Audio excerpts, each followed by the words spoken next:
When you are selected to serve as a trustee of a living trust, there will be a number of steps that you'll have to go through upon the death of the trustor. Let's take a few minutes and talk about some of those steps.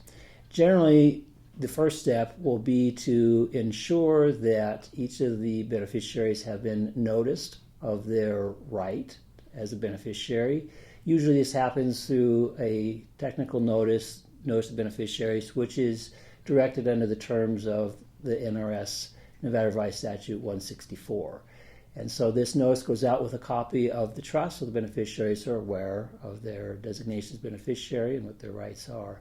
Next, there's usually a notice to creditors in the newspaper. This is a legal notice that publishes with a certain period of time, usually 3 times within a 10-day period, and then there's a 90-day period in which creditors are authorized and able to submit their claims to the trustee.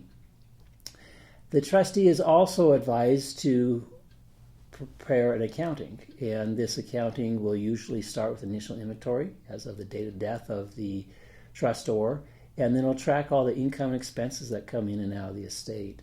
And then finally, it'll usually have a profit and loss statement or a financial statement that'll have some summary of all the income and expenses.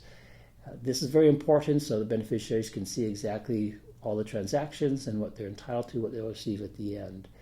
Generally, the trustee is going to make sure that the beneficiaries have the opportunity to review that accounting, approve the accounting, and to sign in writing their approval before any distributions are made.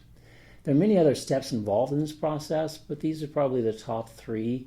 I recommend that whenever you're involved in administration of a trust as a trustee, that you make sure to counsel with an attorney to properly navigate this process.